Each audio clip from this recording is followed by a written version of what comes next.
Kisah akan berfokus pada seorang penjudi muda bernama Lu Fei. Ia saat ini sedang berada dalam kondisi cukup mengerikan setelah kalah dalam taruhan besar, kehilangan uang, bahkan kehidupannya sendiri akibat hal tersebut. 是一场我输掉的游戏。 Beberapa minggu sebelum Lu Fei mengalami kondisi yang mengerikan, ia sering berkunjung ke sebuah tempat judi bukan untuk bermain secara legal, melainkan mencari mangsa yang akan bermain dengan memperhatikan berbagai aspek seperti seorang pemula yang kondisi mentalnya belum sempurna untuk bermain. Setelah berhasil menemukan mangsa, Lu Fei akan mengajaknya bermain tanpa sadar jika hal itu merupakan sebuah trik agar si pemula bisa diperdaya dan berakhir dengan mempertaruhkan semua kekayaannya.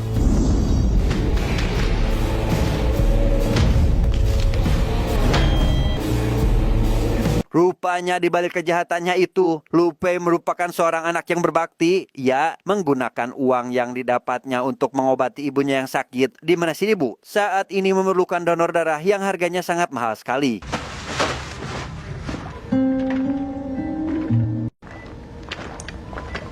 Suatu hari ketika Lu Fei hendak bekerja seperti biasa di kasino yang biasa juga, ia dihampiri oleh seorang bapak-bapak yang mengajaknya taruhan lempar koin. Meski awalnya sempat menolak, namun karena uang taruhannya sangat besar, apalagi bapak-bapak yang mengajaknya terlihat seperti pemula pun membuat Lu Fei yakin jika dia bisa memenangkannya. Tetapi 币的游戏我不陌生，只要找好地点。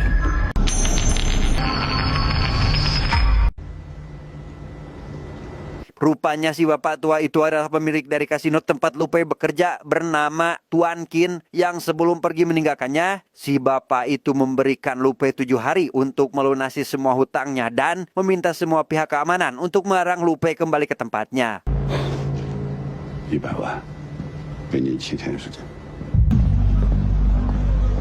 Setelah kejadian di kasino tersebut, kita akan diperlihatkan dengan Lu Fei yang berniat untuk menculik anak Tuan Qin agar mendapatkan uang tebusan. Tidak perlu besar, asalkan hutangnya kepada si Tuan bisa lunas kurang dari 7 hari. Dari kejauhan, Lu Fei tampak melihat anak Tuan Qin bernama Xiao baru saja keluar dari rumah dengan cara yang tidak biasa, sehingga Lu Fei hanya bisa membuntuti dari belakang sebelum melakukan tindakan sesuai rencananya.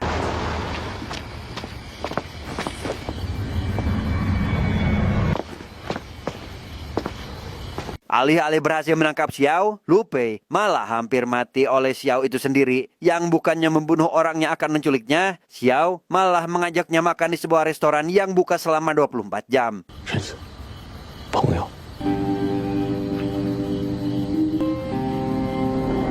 Di restoran, Xiao menyarankan agar Lu Fei menculik orang lain saja. Hal itu harus dia lakukan karena tidak akan mendapatkan apa-apa darinya. Yang meskipun ayahnya kaya, tapi Tuan Qin tidak sekalipun menganggapnya anak. Bahkan dia dalam lubuk hatinya berharap agar Xiao segera mati. 不过，我有个办法可以帮你还债。在巴西有一个土著部落。 Merasa kasihan dengan nasib Lu Fei, Xiao akhirnya menawarkan sebuah penjudian. Ia akan melunasi hutang Lu Fei pada ayahnya asalkan bisa menang berjudi dengannya. Dan tebak, Lu Fei kalah dalam permainan itu, sehingga selain gagal mendapatkan uang, ia harus menuruti keinginan Xiao yang entah apa keinginannya. Tapi yang pasti, Lu Fei langsung meninggalkannya saat itu juga.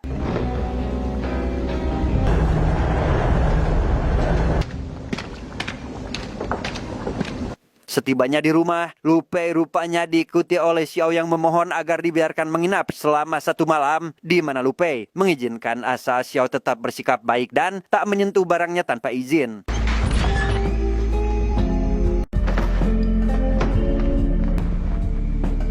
Setelah merasa jika Xiao sudah tidur, Lu Fei buru-buru masuk ke ruangan perawatan ibunya berniat mengganti darah agar proses transfusi tetap berlanjut. Namun setelah melihat persediaan kantong darahnya yang tinggal 2, Lu Fei langsung pergi ke apotek gelap tempatnya membeli darah itu. Yang baru saja sampai ke sana, tiba-tiba 不怕早报应。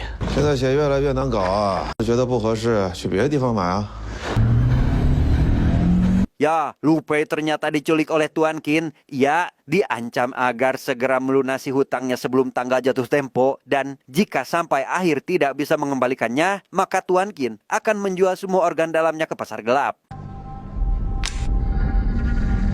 敢转仓是6万，就是5万，费12万。 Sepulangnya ke rumah, Lu Pei langsung mengusir Xiao dan menghapus jejak spidol di tubuhnya. Ia sangat frustasi dengan apa yang menimpanya barusan, sampai akhirnya teringat dengan perkataan Xiao di restoran tempat pertama mereka berbincang, yang ternyata Xiao meminta agar Lu Pei menculiknya dan uang tebusannya bebas Lu Pei gunakan tanpa membaginya sepeser pun.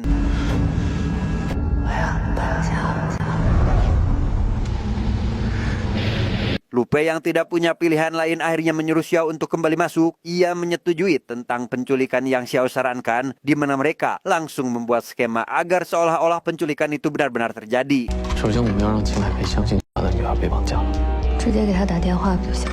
只有最傻的王菲才会那么干。 Setelah dirasa cocok dengan salah satu dari sekian skema yang mereka buat, Lu Pei akhirnya mulai menjalankan aksi dengan mengirimkan jaket Xiao ke rumah Tuan Qin agar seolah Xiao benar-benar diculik. Kemudian mengirimkan live chat kepada Tuan Qin lewat situs luar negeri agar terhindar dari pelacakan polisi, di mana Xiao meminta uang tebusan kepada ayahnya sebanyak 10 juta yen, meski Lu Pei sendiri sebenarnya tidak terlalu menyetujui hal itu. 都入不得，游戏怎么能有意思呢？ 这个有些引导。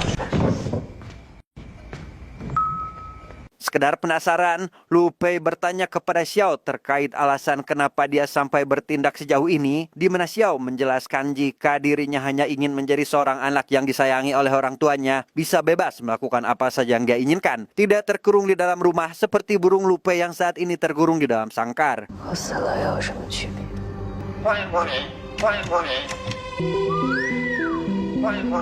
Beberapa waktu berlalu, akhirnya Lu Pei mendapat pesan yang membuatnya cukup deg-degan. Namun sialnya pesan itu hanyalah spam, berupa promosi agar ia bermain di situs milik Tuan Qin. Yang karena waktu terus berlanjut tanpa adanya balasan dari Tuan Qin, Lu Pei memutuskan untuk mendatangi rumah orang tua itu. Baru saja sampai, Lu Pei malah harus kembali setelah mendapatkan notifikasi dari HP-nya.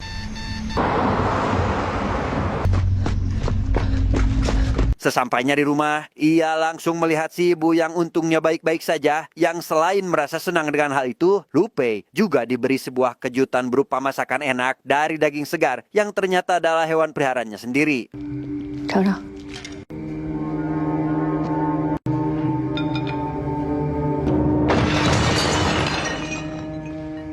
Meskipun masih marah dengan apa yang Xiao lakukan, Lu Pei langsung menyembunyikannya di ruang si ibu sebelum Tuan Qin menyadari jika anaknya saat ini berada di rumahnya. 是吧？亲，这边上了。 Setelah Tuan Qin memasuki rumahnya, mereka tampak saling bertatap-tatapan tanpa banyak bicara. Yang di momen krusial itu, Tuan Qin malah penasaran dengan sebuah pintu yang terkunci. Ia meminta Lu Pei untuk membukanya, memperlihatkan isi di balik pintu tersebut yang ternyata...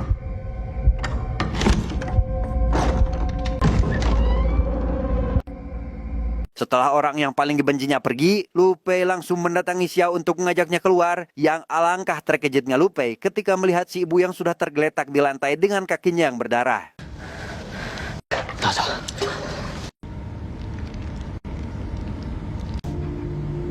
Setelah melakukan penanganan darurat, barulah Lu Pei bercerita tentang sosok wanita yang dia rawat. Ternyata wanita itu bukanlah ibunya, melainkan seorang direktur panti asuhan. Lu Pei adalah seorang anak yatim piatu yang diselamatkan oleh si ibu direktur, diberi tempat tinggal, makan, dan pendidikan sampai SMA, hingga pada suatu hari Lu Pei melakukan sebuah kesalahan yang berimbas pada yayasan tempat tinggalnya. Entah apa yang sebenarnya dia lakukan, tapi yang pasti para donatur yayasan mundur satu persatu, sehingga untuk memberi makan anak-anak panti, si ibu harus memulung sampai ke lingkungan pabrik kimia. Yang dari kerja kerasnya itu, si ibu divonis memiliki sebuah penyakit bernama hematologi atau sebuah kelainan darah, sehingga untuk keberlangsungan hidupnya, Lu Pei harus menyediakan darah segar untuk ditransfusikan kepada si ibu yang saat ini memerlukan sel darah yang sangat banyak. 我爸却还出来看地皮，我被绑架了。 Ketika sedang bercerita itulah, Lu Pei tiba-tiba saja mendapatkan pesan masuk dari Tuan Qin, di mana ia akan mengikuti permainan Lu Pei untuk menentukan siapa di antara mereka yang akan menang.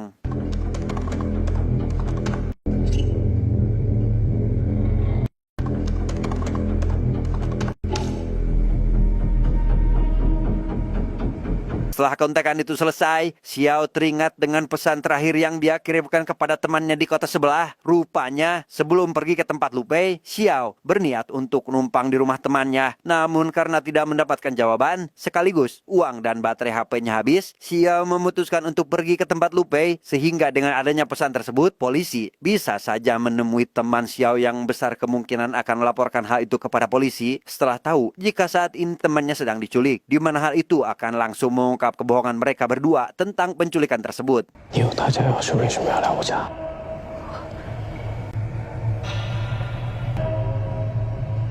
Esok harinya, mereka langsung pergi ke Haicheng untuk menemui teman Xiao. Yang sesampainya di lokasi, Xiao langsung pergi ke apartemen temannya. Sedangkan Lu Pei sendiri akan menunggu di dalam mobil yang baru saja ditinggalkan oleh Xiao. Tiba-tiba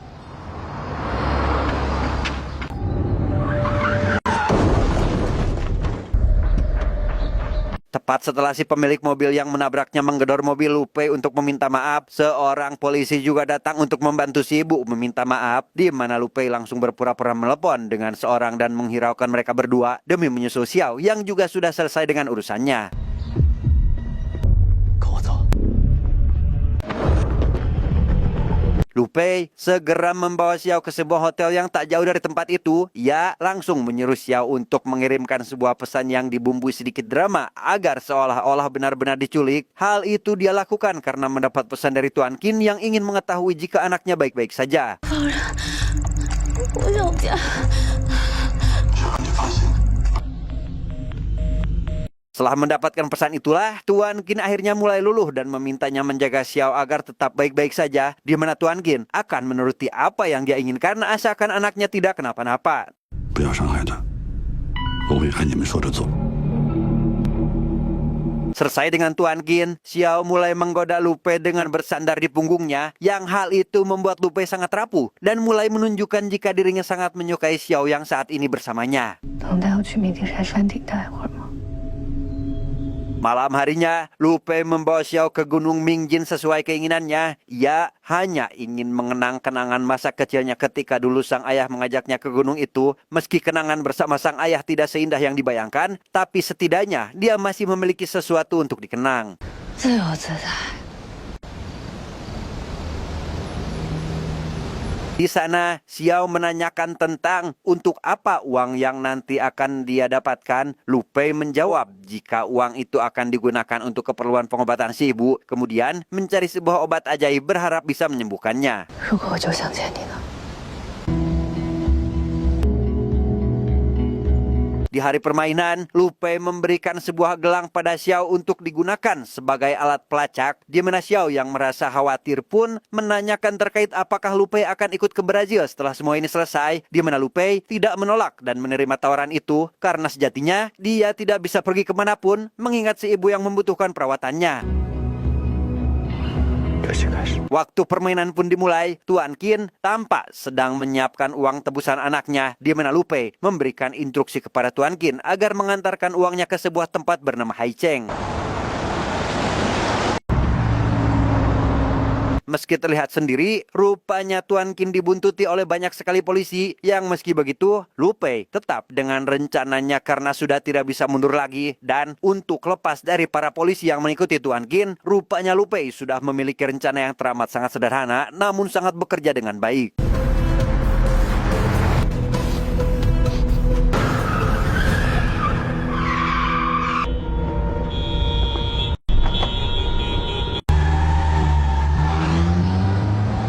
Lolos dari polisi, Lu Pei meminta Tuan Qin untuk pergi ke sebuah atap hotel, melemparkan uangnya yang akan langsung diambil oleh seseorang. 我到了。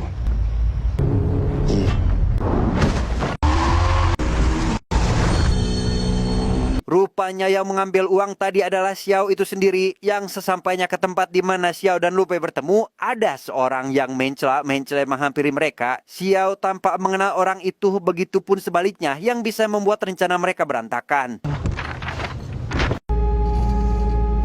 哎，哎，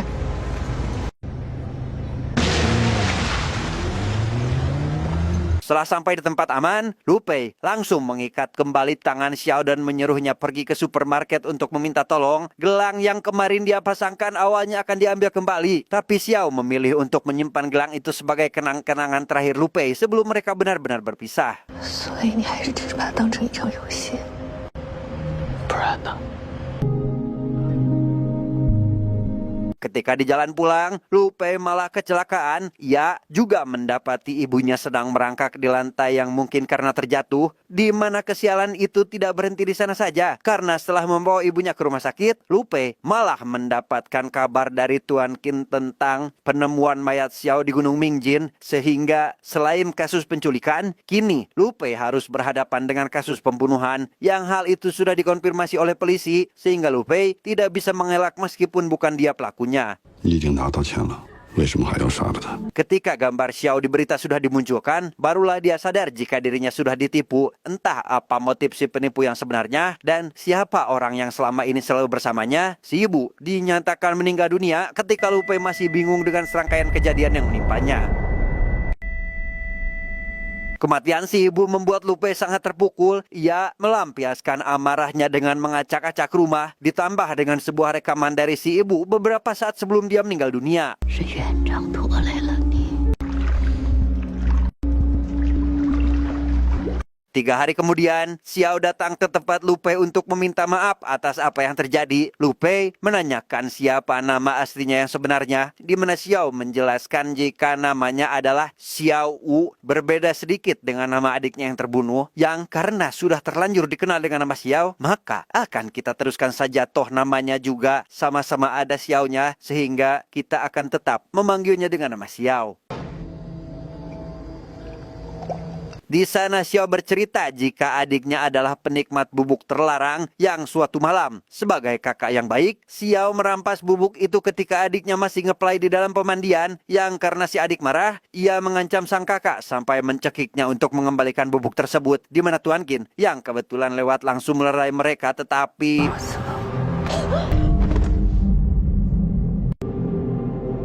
ketika Xiao akan memanggilkan ambulan, Tuan Qin menahannya dan membiarkan si adik tetap mati, bukan tanpa alasan. Sebenarnya, nama baik Tuan Qin sudah sangat tercemar akibat si adik yang salah pergaulan. Ditambah lagi dengan Tuan Qin yang akan mencalonkan diri sebagai wali kota membuat pergerakannya sangat terbatas akibat ulah si adik itu sendiri. Sehingga terjawablah sudah jika kematian tersebut tidak apa-apa baginya, bahkan merupakan sebuah keuntungan demi kelancaran kampanyenya. 他怕事情传出去会影响他的选举的一颗棋子。 Lelaki yang mendatangi mereka ketika selesai menjalankan misi adalah sosok pacar si adik yang membuatnya terjerumus ke dalam lingkaran setan. Ia adalah satu-satunya lelaki brengsek yang membuat Tuan Qin berada dalam kesulitan. 他想从梅东家里拿钱买毒品。 Selanjutnya, kita akan dibawa mundur ke waktu di mana Lu Pei masih menjadi seorang penipu di kasino milik Tuan Qin. Waktu itu, rupanya Tuan Qin sudah mengetahui segala tindakannya. Ya, tidak sedikit pun ada niatan untuk mengganggunya dengan alasan jika Lu Pei adalah anak yang cerdas. Sampai ketika kejadian itu terjadi, Tuan Qin mulai berpikir untuk menjadikan Lu Pei sebagai kambing hitam, memulai sebuah permainan dengan Tuan Qin yang menjadi tokoh utamanya. 也是情爱被计划的。 这是他的游戏，是他选中了你。 Mengetahui kejadian itu serta apa yang dilalui olehnya dengan Xiao adalah permainan belaka, Lu Pei hanya bisa meratapi nasibnya saat ini bersama si burung yang rupanya masih hidup. 就像这只鸟，从头到尾都是黑色的。 Beberapa hari kemudian setelah kejadian itu, Xiao pergi ke sebuah tempat yang ada lokernya. Hal itu merupakan perintah dari Lu Pei dulu untuk memberikan bagian Xiao dari hasil drama penculikannya, di mana uang tersebut rupanya full, tanpa sedikit pun Lu Pei membawa bagiannya karena ia sendiri tidak terlalu membutuhkan uang itu. 怕你一个人赢不了神，所以决定陪你一起去。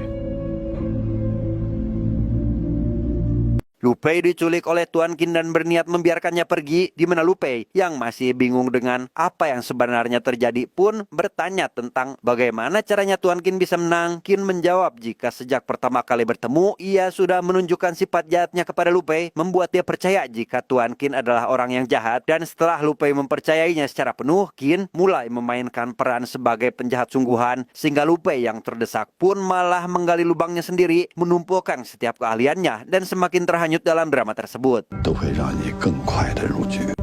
带着这些杂念和察言观色的本领就不起作用了。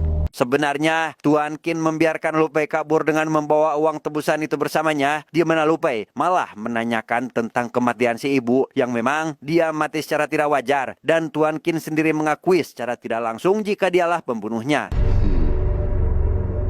你逼死了园长。游戏结束了。 Keesokan harinya, Lu Pei pergi melihat aktivitas Xiao di seberang gedung tempatnya bekerja. Ia langsung menghubungi wanita pujaannya menawarkan apakah akan ikut dengannya ke Brazil, karena rupanya Lu Pei sudah membelikannya 2 tiket untuk mereka.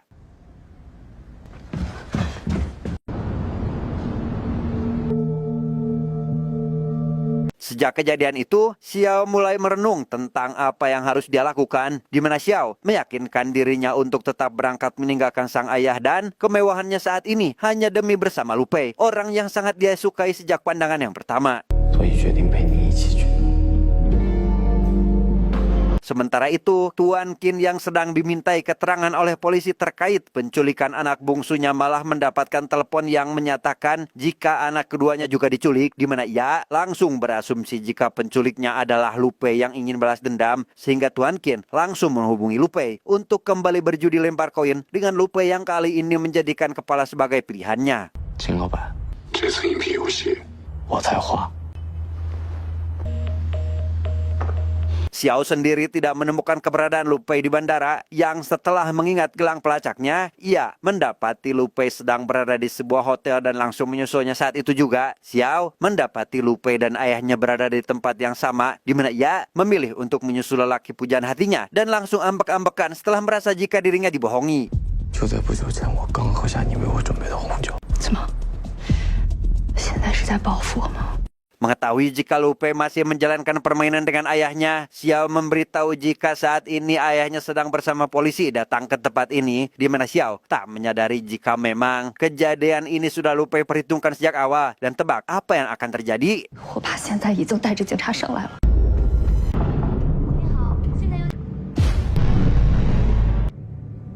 Ya, rupanya orang yang Tuan Qin datangi tidak lain dan tidak bukan adalah pacar anak bungsunya itu sendiri, si pecandu. Sehingga kali ini tamatlah sudah riwayat Qin untuk menjadi wali kota, karena polisi akan mulai menyelidikinya lebih jauh.